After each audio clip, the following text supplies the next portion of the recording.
Hola, ¿qué tal? Muy buenas tardes. Soy Héctor Gómez, CEO y cofundador de Clivo. Nosotros apoyamos a los equipos de trabajo remotos con su bienestar y productividad. Principalmente nos enfocamos en el burnout. Junto con Mutuo, estamos colaborando en hacer esta semana de salud y bienestar para el trabajador moderno. Y pues bueno, durante toda esta semana estuvimos haciendo clips cortos con personas como Hugo para hablar desde su punto de partida o de su especialidad, cómo ven ese tema del burnout. Esta plática en específico se llama Los datos duros del burnout. Y bueno, tenemos aquí a Hugo. Me gustaría presentarlo, pero como esta es una dinámica más light, más una conversación entre amigos, preferiría que él se presentara y de aquí nos vamos de corrido con el tema. Hugo, ¿cómo estás? Hola Héctor, un saludo y muchas gracias por la invitación. Creo que es un tema sumamente interesante, especialmente por todo lo que se está viendo, específicamente lo que conllevó toda esta pandemia de 2020 y todas las repercusiones que ha tenido en los grupos de trabajo, tanto remotos y todavía algunos que están trabajando desde oficinas, desde sucursales, etcétera. Creo que es una temática bien importante. Creo que antes de entrar de lleno al tema, aprovecho para presentarme. Mi nombre es Hugo Ledesma. Yo soy el líder regional para Gallup en Latinoamérica. Llevo la organización aproximadamente 8 años, entonces va a ser aquí un placer el poder estar conversando contigo, Héctor, acerca de este tema que es tan interesante y tan importante. Gracias. Y quiero mencionar que digamos que es el evento principal de la semana. Muchas gracias a ti, muchas gracias a Galo por la participación y pues bueno, realmente es como que la estrellita en la semana, ¿no? Pregunta, ¿qué es Gallup? ¿Qué hace Gallup? Claro que sí, Héctor. Gallup, de hecho, comienza en los años 30, 1930, haciendo levantamiento de encuestas para conocer cómo las personas en las distintas partes del mundo vivían sus vidas, valga la redundancia. Y junto con ello, conforme fue progresando la evolución de la compañía, empezamos a desarrollar toda una estrategia y toda una investigación en torno al comportamiento humano. Entonces, hoy en día yo te diría que el core de Gallup es nosotros estudiamos el comportamiento humano y lo abordamos a través de múltiples ciencias. Una de las más importantes, yo te diría, es el compromiso de los colaboradores dentro de las organizaciones, pero al igual que esa, también tenemos toda una ciencia que nos ayuda a entender cuáles son los talentos naturales de las personas. Entonces tenemos unas evaluaciones que nos ayudan a Vale. conocer cuáles son esos talentos. De hecho, esta semana logramos cumplir uno de los objetivos, que era llegar a 25 millones de personas que han tomado esta evaluación alrededor del mundo. Entonces, son herramientas muy útiles porque justamente lo que nosotros queremos hacer es cambiar toda la perspectiva de cómo trabajar con las personas y hacerlo principalmente a través del ángulo positivo. Si nosotros queremos sacar la excelencia en las personas, si bien estamos acostumbrados a lo mejor a abordar las áreas de oportunidad, las debilidades, el echarle demasiado esfuerzo, demasiado tiempo en aquellas cosas que no somos excelentes, entonces realmente estamos malgastando nuestro tiempo, estamos malgastando nuestra energía. Ahora bien, ¿y qué pasaría si nosotros invirtiéramos ese mismo esfuerzo o ese mismo tiempo en las cosas que naturalmente somos muy buenos? Okay. Imagínate lo grandioso que pudiera ser este mundo si pudiéramos hacer que todos se enfoquen en lo que son excelentes. Está muy chido. De hecho, primero, felicidades. Sí me enteré, por ahí vi el post y me enteré que llegaron a 25 millones se llama Clifton Strengths Clifton Assessment, ¿no? Strengths. Es correcto, es la evaluación de Clifton Strengths. Es una evaluación Chidísimo. que mide básicamente 4 dominios de talento, uno siendo construcción de relaciones o construyendo relaciones, temas asociados a influencia, influir Ok, en los demás, ok. temas asociados a ejecución y temas asociados a un pensamiento estratégico. Entonces, yo, por ejemplo, tengo eh, mi dominio más fuerte es en el tema de influir en las personas. Ok, Entonces, teniendo conversaciones con las personas es la forma en que sacan lo mejor de mí. qué chido. ¿Cuesta? Cuesta $50 aproximadamente. Y lo puedo hacer yo para mí. Lo puede hacer una persona, lo puede hacer organizaciones, por ejemplo, cuando quieren utilizar estas herramientas para sus colaboradores, pues también pueden comprar una serie de evaluaciones. Okay. Se puede hacer para los 34 talentos, da la secuencia del 1 al 34, o hay evaluaciones que son más orientadas a los primeros 5. Entonces, obviamente esas tienen un costo menor, okay. Pero ahora sí, dependiendo de cuál es la necesidad de las personas o de los equipos o de las organizaciones. Ok, esto no era como de venta para quien esté escuchando, simplemente a mí me interesaba saber si costaba. Pero bueno, Clifton Strengths, 25 millones, qué loco. ¿De qué países? ¿Dónde han estado, pues no recabando información, sino apoyado a que la gente se conozca? ¿De dónde? De todas las partes del mundo. Nosotros, lo que decía al principio de que comenzamos de nuestro fundador, de George Gallup, él tenía una misión muy, muy bonita, ¿no? Yo creo que esa es la palabra. Y era de que existen no sé cuántas billones de personas en el mundo. Uh-huh. Y cada una de ellas merece la pena estudiarse. Okay. Entonces, a raíz de eso, nosotros de forma anual hacemos un levantamiento sobre cómo viven las personas esas vidas. Okay. Y estamos capturando hoy en día un 98% de la opinión global. Entonces, imagínate el outreach que puede tener este tipo de encuestas o de conocimiento. Esta, por ejemplo, digo, sé que tienen más, pero esta, por ejemplo, ¿es de un solo corte, una sola vez? ¿O es de consecutivas situaciones para, no sé, conocerme en diferentes partes como de un mi estudio vida? longitudinal, ¿no? ¿Te refieres? Ajá. No, más bien son muestreos que se van haciendo año con año. No, okay. no es hacerle un tracking a la persona, pero es nuevamente, queremos conocer aspectos sociales, aspectos económicos, aspectos de la esperanza, aspectos de su bienestar. Entonces, hacemos todo ese tipo de preguntas para lograr realmente entender qué es lo que más le importa al ser humano. Entonces, okay. Volviendo a tu pregunta inicial, ¿qué es lo que hace Gallup? Nosotros queremos estudiar el comportamiento humano. Okay. ¿Y qué es lo que hacen las personas al final del día felices? Y por ejemplo, uno de los hallazgos que hemos visto es que lo que las personas más quieren alrededor del mundo es tener un buen trabajo. Ok.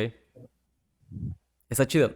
Pregunta, ¿haces mención de estudiamos, recabamos, funcionamos? Pero me voy más a la parte de yo para mí, como usuario, como autoencuestado, no sé, yo que lo implemento para mí mismo. ¿Qué perfil tiene la persona que completa ese assessment? Que dice, yo lo quiero hacer, lo compro para mí o lo hago por un objetivo personal. ¿Qué perfil tiene? ¿Qué rasgos tiene? Para decir, quiero llevar este conocimiento a un nivel cuantitativo, a un nivel analizado. Cuando te refieres al perfil o a la evaluación o al encuestado, específicamente a qué te refieres? Como un tipo de nicho, como un tipo de persona, sería a un líder, sería a un empleado, sería a un creativo, no sé, ¿cómo mencionarías el arqueotipo de la persona que llega a esos assessments? ¿Sí ¿Te refieres al de Clifton Strengths o te refieres a los otros levantamientos que hacemos de forma global, Héctor? Empecemos con este de Clifton Strengths. El de Clifton Strengths es una prueba para conocer cuál es la forma natural en que uno procesa el mundo. Okay. Y yo te diría que uno de los principales obstáculos o uno de los principales paradigmas es que, y suena un poco curioso, ¿no? Pero okay. Uno de los principales retos es que las personas realmente no se conocen o nunca logran ponerle, digámoslo así, un nombre y apellido a qué es lo que en su forma de que filtran el mundo o que se comportan o que piensan, por qué lo hacen de esa forma. Entonces, lo que hace la evaluación es ponerle, como te digo, un nombre y apellido a ese talento. Entonces, yo, por ejemplo, en mi número 1, yo tengo maximizador. Y lo que significa es de que yo busco y filtro el mundo a través de querer la perfección.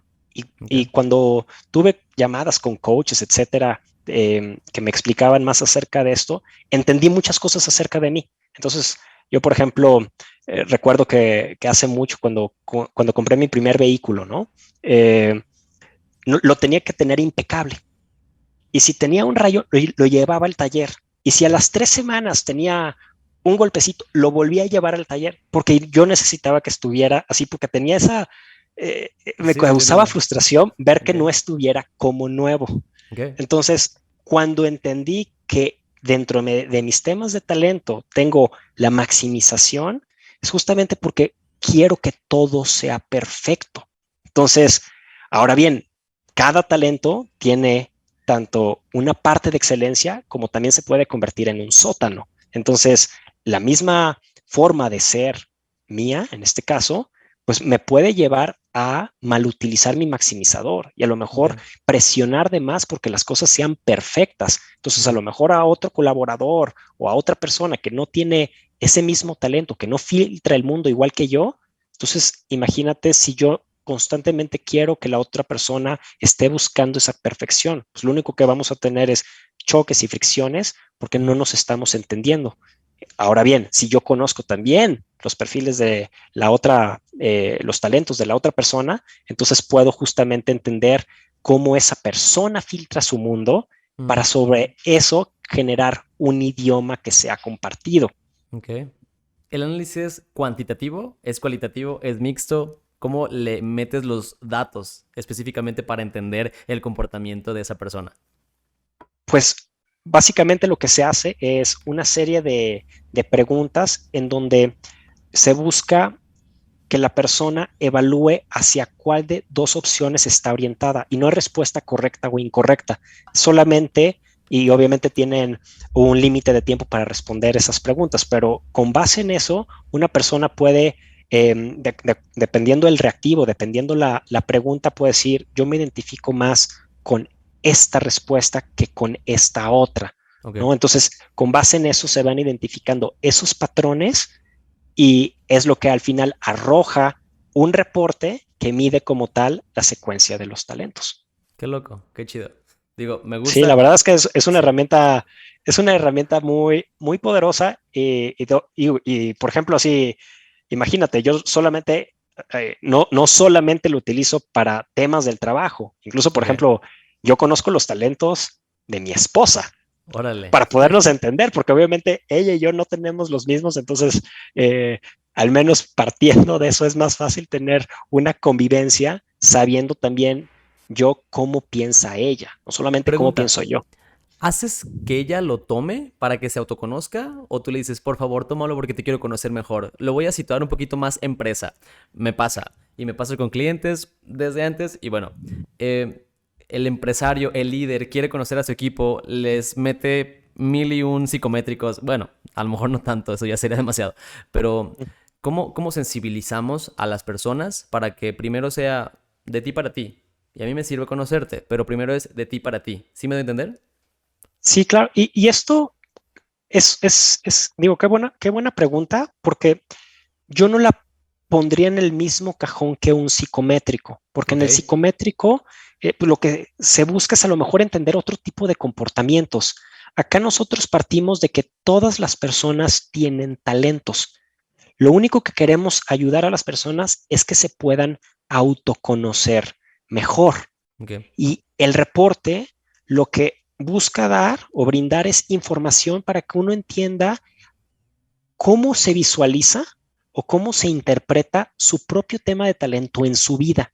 Ok. Entonces, a mí, por ejemplo, yo tengo analítico, ¿no? Así, porque el reporte principalmente aborda los primeros 5, los primeros 10, ¿no? Nosotros generalmente nos enfocamos en los primeros 10 de los 34. Así, los Ok. talentos que aparecen al último, por ejemplo, yo al último o en penúltimo tengo empatía. Ok. Y antes yo pensaba que a lo mejor podía ser empático. Y cuando vi el reporte y vi que empatía estaba hasta así, next to last, Ok. así en penúltimo, dije, oye, pues, ¿por qué no? Si según yo soy empático. Ok. Y luego, y Interesante. luego, y luego, cuando ya vi cuáles tenía yo hasta arriba, pues vi maximización, ¿no? Maximizador. Y vi el tema de analítico. O sea, si yo filtro el mundo a través de números. Entonces, platicando con personas, les decía, oye, así, ¿cómo me percibes tú?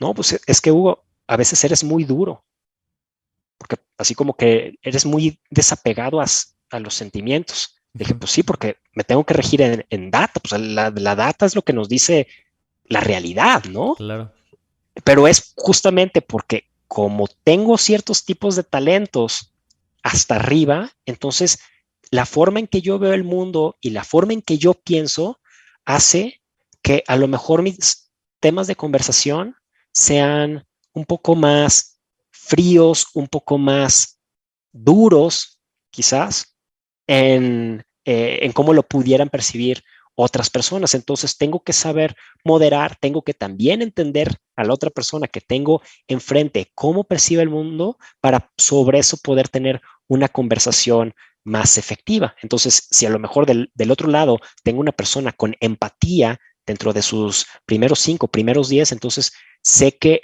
necesito poner hasta cierto punto en pausa, tanto analítico, tanto de maximizador, y a lo mejor buscar entender a la otra persona qué es lo que está buscando a través de esa empatía o cómo la conversación la puedo orientar para que sea más empática, para que al ok, final el mensaje que yo quiero transmitir, que va a ser números, data, patrones, la otra persona diferente. lo pueda recibir apropiadamente, eh, porque ese al final es el reto, ¿no? Y creo que no solamente lo vemos en el lugar de trabajo, lo podemos ver en cualquier contexto, a lo mejor con amigos, a veces hay malentendidos, con familiares, cuántas veces no hay un malentendido y a lo mejor los hijos y los papás luego no se logran entender, etcétera, y muchas veces porque uno asume de una forma un poco más inconsciente, uno asume que Ah, la otra persona ¿lo entendió? piensa de la misma manera y la realidad es que no. Ok. Qué interesante, está muy cañón. Bueno, yo sí lo voy a hacer, lo voy a utilizar. Yo creo que dentro de las siguientes semanas, porque ando también en un proceso de crecimiento como ejecutivo, etcétera. Chido. Voy a desviar un poquito la conversación al tema del burnout. Sé que Gallup, sé que no nada más tú te enfocas en burnout, pero hablando del tema de la semana, ¿en dónde está aportando Gallup en tema de burnout a el mismo mundo de personas que han impactado? Sí, fíjate que en 2019 llevamos a cabo un estudio en Estados Unidos justamente cuando se empezó a ver que el tema de burnout estaba teniendo mucho auge, de que se Ok. estaba viendo como un fenómeno mundial en varias organizaciones, a tal punto que la ONU, la Organización de las Naciones Unidas, lo Ujú. declara un fenómeno que sucede en el lugar de trabajo, ¿no? Te voy a interrumpir un Entonces, poquito. Pregunta, tú, así, sin que lo hayas estudiado o leído, ¿cómo defines burnout? el burnout yo lo definiría como dos cosas. Ok, La primera es esa fatiga extrema y la segunda puede ser incluso acompañada de un tema de desapego, ok, de un desapego con las tareas que uno tiene que hacer. Porque cuando uno tiene burnout, lo que menos quiere es seguir involucrado.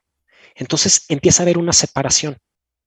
¿Sí? De cuál es mi trabajo y yo ya no quiero estar haciéndolo, yo ya prefiero estar haciendo otra cosa o yo ya empiezo a buscar mejor otro empleo, yo ya lo que quiero es hasta cierto punto tapar el sol, pues a lo mejor no con un dedo, sino con de las plano. manos, los brazos, las Sí. piernas, con lo que sea, para poder evitar esa situación.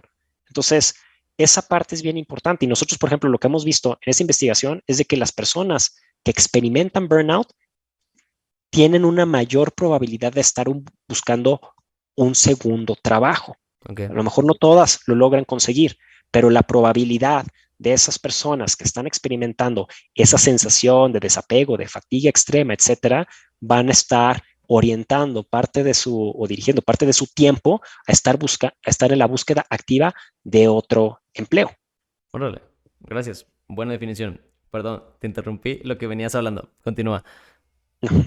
A ver, entonces comentaba acerca de este estudio y nosotros lo que vimos con base en esa data es que un 7% de las personas respondían o respondieron que siempre experimentaban burnout, Pero lo más interesante es que cuando sumamos las categorías de los que decían siempre, de los que decían muy frecuentemente o los que decían a veces, era casi tres cuartas partes Wow, del universo de las personas. O sea, sé wow. que tres cuartas partes, aproximadamente un 75% de la población, experimenta burnout a veces. Es un Wow. número altísimo. Y Está si fuerte. pensamos en lo que conlleva eso, no solamente para la persona, pero incluso también pensando en las organizaciones, de qué significa cuando un porcentaje tan alto de tus colaboradores están experimentando esto, qué implicaciones tiene en sí para el negocio. Ujú, Muy seguramente las métricas de negocio pues no van a estar tan bien. ujú, Más allá del otro tema que en sí, que la población se sienta así, pues eso en sí ya es también un tema. ujú, ujú. Entendido. Gallup, am, ¿qué assessments o qué baterías o qué procesos tiene para analizar el burnout con datos cuantitativos, así como el Clifton Assessment? Perdón, Clifton Strengths. Como, como tal, para medir burnout, eh, yo te diría que nosotros le damos un sentido un poco distinto, ¿no? Ok, Porque justamente a raíz de esta investigación, nosotros lo que vemos, hay básicamente cinco causas que propician el burnout, ok, ¿no? Una de ellas es, por ejemplo, un trato injusto en el trabajo. ok, Esa es una de las razones que manifiestan las personas.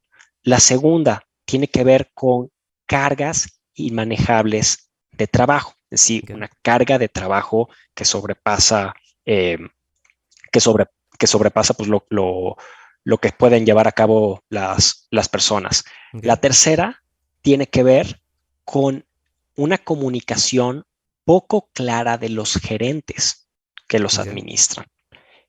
Y las últimas dos tiene que ver nuevamente con la falta de apoyo por parte de la gerencia y finalmente por una excesiva presión en los tiempos o en los cumplimientos. Pero lo más relevante, yo te diría que de estos cinco factores es la importancia que toma la persona que administra a los colaboradores. ok, Decía que una de esas causas era la comunicación poco clara por parte de ellos. La otra tenía que ver con una falta de apoyo por parte de esos gerentes o de esa gerencia. ok, Si eso lo traducimos un poco a cómo son las dinámicas hoy en día. Y creo que esto me ayuda a lo mejor también a abordar el tema de trabajo remoto, ¿no? Que muchos de los problemas que se han visto con esta nueva modalidad del trabajo remoto, pues tiene que ver en el sentido de y cómo los están administrando. ok, Sí, porque las personas estaban acostumbradas, así muchos de los líderes o de las líderes estaban acostumbradas a ver a las personas físicamente y solamente el saber de que estaban en su lugar de trabajo era palomita para decir, vino a trabajar, creo que ya el trabajo se va a dar solo. ok. Ahora que no los están viendo es, híjole, y realmente estarán trabajando, Y pues los mejor le voy a hablar buscan, por claro. teléfono o mejor voy a agendar una reunión nomás para saber que está trabajando. Entonces, nuevamente, ¿realmente eso es lo que queremos? Así Ok, como líderes, esa es la forma que queremos gestionar a las personas, de saber si fueron a trabajar o no fueron a trabajar y por el hecho de que fueron a trabajar es suficiente para asegurar de que estén recibiendo todo el apoyo por parte de nosotros como líderes. Yo te diría que la respuesta sería no. ok, Yo creo que la forma de medir la productividad, la forma de poder llevar a cabo una gerenciación, una gestión correcta de los colaboradores, va más allá de solamente tomar lista y asegurar que estén presentes las personas. ok. Interesante.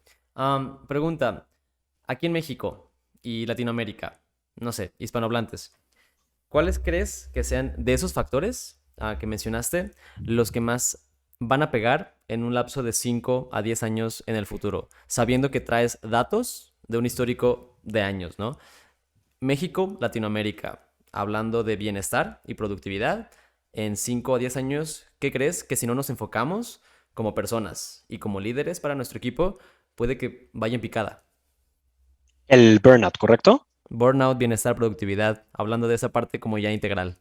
Yo te diría que nuevamente es la labor que llevan a cabo las personas que gestionan a los colaboradores. ¿Ok? Y me refiero tanto a las personas que están en un nivel más bajo dentro de esa estructura piramidal o las que están hasta arriba. El, la forma en que se gestionan las personas es sumamente relevante para generar compromiso. Y nosotros lo que hemos visto en nuestra investigación es que el compromiso de las personas está altamente relacionada o se correlaciona directamente con los resultados de negocio. Ahora Mm. bien, el compromiso no se genera solo. No es como, no es una virtud que a unos sí se les puede dar y a otros no.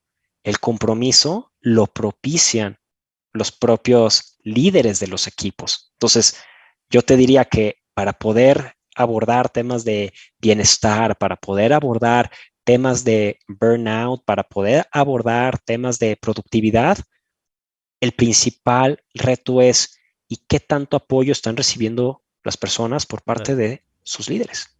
órale. ¿Cómo lo bajarías eso en datos duros? ¿Cómo medirías si un apoyo es óptimo, es bueno, es malo? ¿Cómo lo medirías? Yo le preguntaría a las personas, ¿Ok? ¿Y qué datos ajá, que es justamente lo que nosotros hacemos. Es uno a uno?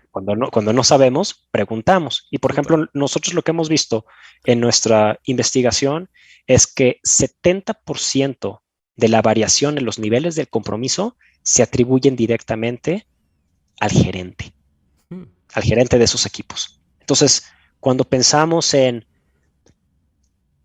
incluso hago un paralelo, ¿no? va. Pensemos en las razones por la cual una persona deja una organización. Yo te preguntaría a ti, Héctor, ¿qué se te viene a la mente si te preguntaran, dame 3 o 4 motivos por la cual una persona deja su organización? Yo te voy a responder de mi lado. Si está bien, como Héctor, ¿por qué he dejado? Y así, ¿no? Una es porque no me dan chance de implementar ideas. No tengo como que esa libertad de mi creatividad, baja de ejecución, muchas trabas. Entonces, si hay muchas trabas, no me quiero quedar. Dos, obviamente me gusta tener un guía, ¿no? Esa mentoría, ese yo no sé a quién preguntarle y ese a quién le pregunto me ayuda. Si esa persona no tiene tiempo, primera, si es nada más un jefe y no me va a ayudar, pues no me va a servir, me va a salir. Si ese líder empieza a dejar de preocuparse porque yo, no sé, aprenda con lo que me dice, yo me salgo, ¿sí? Si me pides cuatro, la tercera sería qué tan organizado está el equipo. Porque entiendo que a lo mejor un equipo puede ser de alto desempeño, a lo mejor no se llegan los mismos resultados con todos los equipos, pero si con los equipos que estoy teniendo un roce a nivel de resultados, a nivel de comunicación, el equipo mal organizado me hace salirme. Y por último, no sé si lo que diría sería con base a un objetivo, o sea, si no tenemos objetivo, me salgo, o si el objetivo está bajita la vara, no sé si me doy a entender. Ujú. Serían como que las cuatro cosas, que si Y, no las tengo, me salgo, pero no sé si para allá era tu pregunta. sí, y mi siguiente pregunta es, ¿en cuántas de esas razones, digámoslo así, tu líder directo Ajá, tiene injerencia en corregir? pues en todas. Sí, En- Consecuentemente, nosotros lo que hemos visto es de que la labor de un gerente, de un supervisor, de un director, es de cualquier vital. persona que gestiona personas, es sumamente importante en cómo vivimos nuestras propias experiencias. Interesante. Y las Una, personas, si, pues no necesariamente renuncian a las organizaciones, muchas veces renuncian a sus jefes. ok, ok. Y si no cambia el jefe, tienes un talento menos, tienes fuga de cerebros y la organización no sube, porque no la cabeza, pero básicamente los líderes pues no están jalando. Tienes razón. Una pregunta, los líderes que sí quieren mejorar y que a lo mejor no son empáticos y tienen roces, pero saben cómo quieren apoyar, más no saben cómo empezar, bueno, tengo otra pregunta, pero primero esa. ¿Cómo se les sensibiliza el hecho de cambia? Eres tú el problema, cambia. Creo que, fíjate que es muy buena pregunta esa, Héctor. Y lo importante es, yo te diría es, comenzando por empezar a romper paradigmas, ¿no? Y el primer paradigma que yo creo que hay que romper como sociedad es la forma en que buscamos sacar nuevamente como el talento de las personas y es buscando orientarlas en dónde están sus fortalezas, en dónde está esa posible, ese verdadero potencial. Okay, Decir, y si apalancamos esto más, okay, creo que puede tener mucho mayor impacto, cae muchas veces en mejores oídos a decir, eres mal gerente okay. o tú estás mal, tienes que cambiar. Creo que ante un comentario como eso, posiblemente lo que nos enfrentaríamos es una persona que va a encontrar un argumento en contra y se convierte más en un debate, en quién tiene la razón o en yo voy a tener todos los elementos para demostrarte que yo no soy un mal gerente, pero decir, ¿y cómo pudiera yo estar a lo mejor sensibilizado de una forma en que me ayudan a entender como gerente qué es a lo mejor las cosas que estoy haciendo muy bien y eso cómo lo puedo replicar más para empezar a darle un giro un poco distinto a la forma en que se abordan las conversaciones entre líderes y colaboradores? Oh, buenísimo. Me encantó la respuesta. Digo, por tiempos, voy a ir cerrando con una pregunta. Tengo la siguiente y si te quieres, le seguimos dando. Yo no tengo tema. Una pregunta es, datos. Lo que no puedes medir, no puedes mejorar, ¿cierto? Digo, yo traigo eso en la cabeza, a lo mejor y Ujú. a veces sí, a veces no, pero yo creo eso. Si podemos medir el burnout y podemos hacer que el líder del equipo tome acciones para solucionar o prevenir el tema del burnout, pero con base a datos, um, ¿cómo podríamos hacer en que busquen primero el dato, lo analicen y luego tomen acción y no nada más se vayan? Y por otra, una antes, ¿cómo podemos hacer que empiecen a buscar esos datos? ¿Sí, sí pregunté bien? Sí. Ok. Y a lo mejor yo enfocaría la pregunta un poquito distinto, ¿no? Y a lo mejor no te Ok. respondo directamente, ¿no? Ok. Porque efectivamente, puedes decir, para que haya una intención o un claro indicio de que algo tiene que cambiar, entonces tenemos que tener la data para soportarlo, Ok. ¿sí?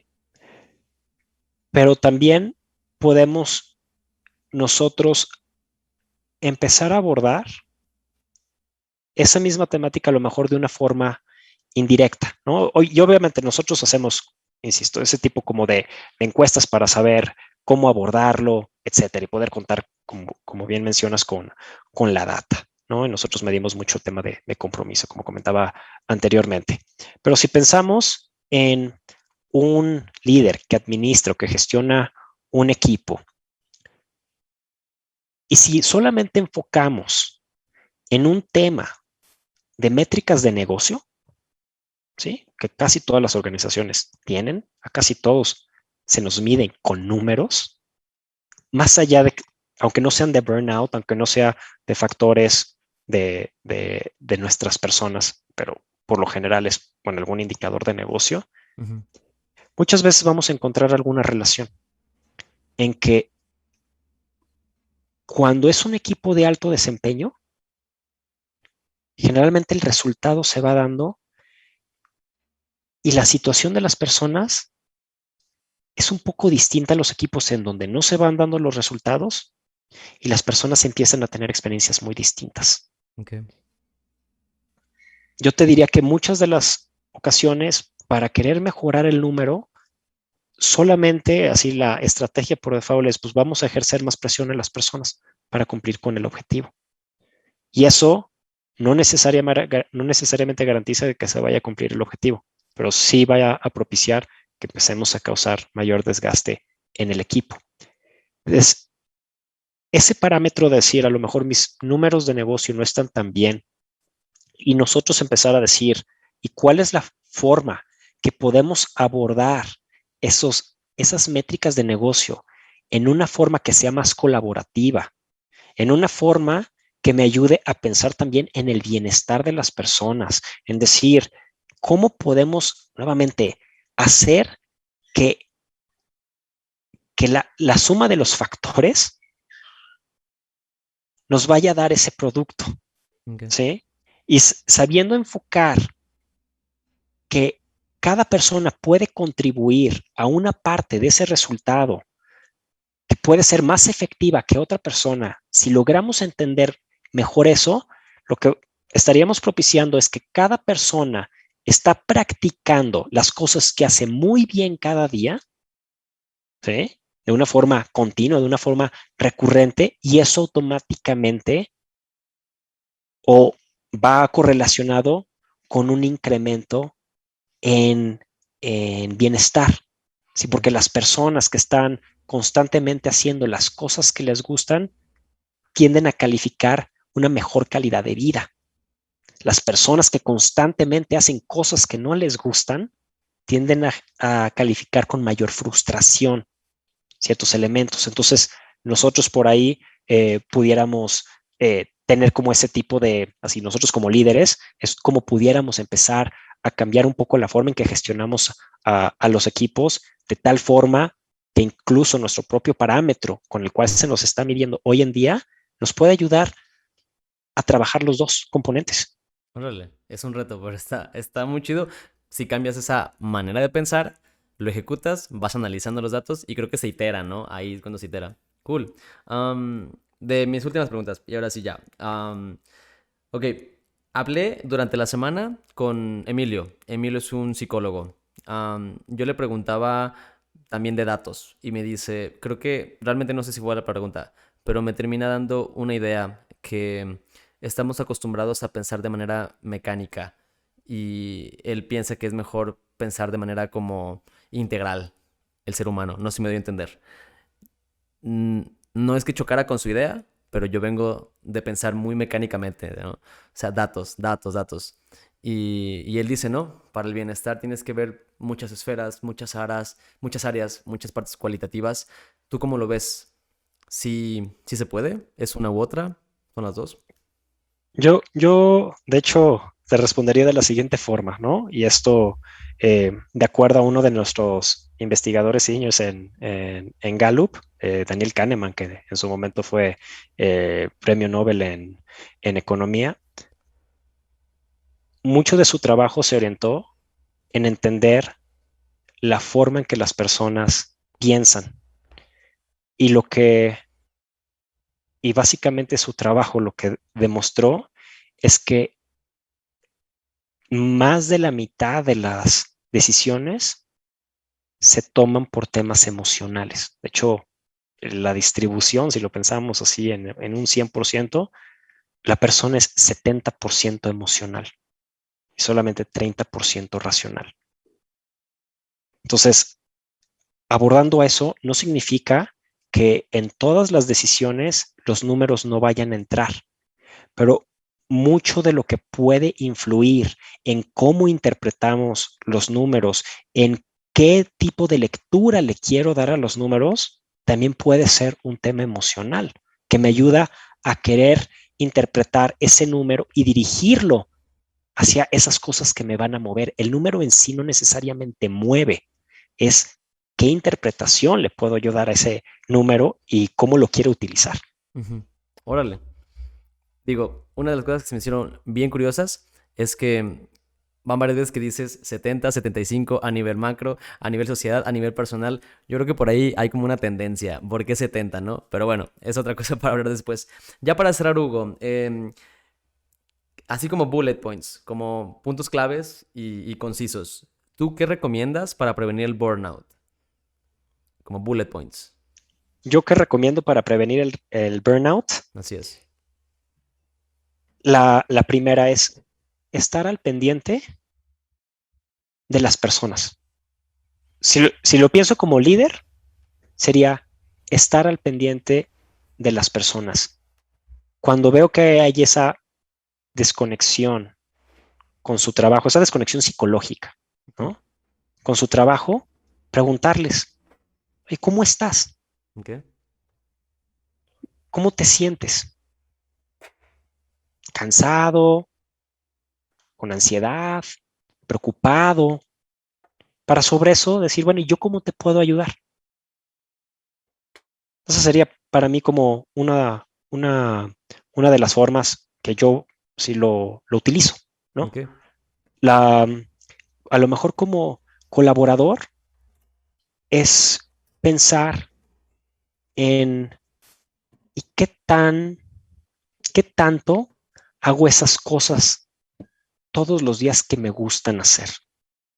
Okay. Porque si constantemente estoy haciendo tareas que no me gusta o que me cuestan mucho trabajo, pues entonces creo que también hasta cierto sentido, es una responsabilidad que deberíamos de tener como colaboradores, Okay. de poder tener esa plática con las Claro. personas que nos gestionan. Decir, oye, Tú se busca. me ha encomendado, se me ha encomendado esta tarea no sé cuánto tiempo. Así, la verdad es que no me gusta. Hay forma que a lo mejor te cambio, ¿no? Así, ¿qué te parece si hago eso? Y a lo mejor esta tarea se la podemos delegar a alguien más. Pero muchas veces eso, pues no, a veces no hay como la suficiente confianza como para que uno quiera ir con, con, con él o la gerente o él o la supervisora y hablar de estos temas. Okay. Y eso Entonces, puede ayudar muchísimo a decir, oye, hay algo que estoy haciendo todos los días que me gusta. Entonces, termina el día, ah, hoy me gustó mi día, hoy me siento que fui productivo. okay. Y eso obviamente cambia toda la experiencia que tenemos como colaboradores. Entonces, lo resumirías en, como líder, para prevenir el burnout, pregunta cómo te sientes. Y como colaborador, para prevenir tu burnout, es busca contar cómo te sientes, ¿no? Creo yo. O lo Si lo bajé mal. pudiéramos reducir de esa forma, En un sí, pensamiento lo definiste. es estar al pendiente de las personas, básicamente, ver también qué tan, eh, qué, qué, qué tan, si es el patrón natural que uno está acostumbrado a ver en las personas, Okay. ¿no? Y creo que todos sabemos eso. Así cuando dices, ay, la persona así como que la siento un poco distinta, ¿no? Entonces es un buen momento para tener una plática con la persona. Okay. Y Interesante. uno también, cuando uno no se sienta muy bien, Buscar. oye, quiero platicar con alguien. Qué Entonces chido. creo que no tiene nada de malo el a veces aceptar las propias vulnerabilidades de uno. La verdad es que creemos de que pues, siempre tenemos que ser esta persona muy fuerte, que no necesita ayuda, resiliente, etcétera, pero pues a veces también yo diría que hay que tener un poquito de humildad para decir, oye, no me siento bien, quiero Creo que platicarlo con alguien. Yo creo que eso nos daría un tema bien largo, porque tengo preguntas como de, pues bueno, pero ya para después, ¿no? Como el líder, que es la cabeza suprema, por así decirlo, ¿a quién busca? ¿Sabes? Si es que tiene que voltear para abajo, no sé, otros temas. Muchas gracias, Hugo. Estuvo muy chido. Corto tiempo, pero por la dinámica, si estás interesado y te agrada, nos aventaríamos otra luego, ya sin tiempo, sin cronómetro. Te agradezco Vale. mucho. ¿Algo que quieras decir para cerrar? No, muchas gracias, Héctor. Gracias por esta invitación y la verdad es que efectivamente este tipo de temas nos podemos aventar aquí Sí. horas platicando de esto porque surgen más dudas, surgen más ideas y la verdad es que pues vivimos también en un tiempo en donde le tenemos que dar la importancia que se merece a toda esta temática. Entonces yo te agradezco a ti, Héctor. Y bueno, pues bueno, ya con eso me despido. Muchas gracias para los que están checando y viendo este tipo de contenido. Vamos a estar hablando sobre burnout, sobre bienestar, sobre productividad, con expertos, no lo sé. Vamos a sacar más contenido con la intención de sensibilizar. Muchas gracias y bye.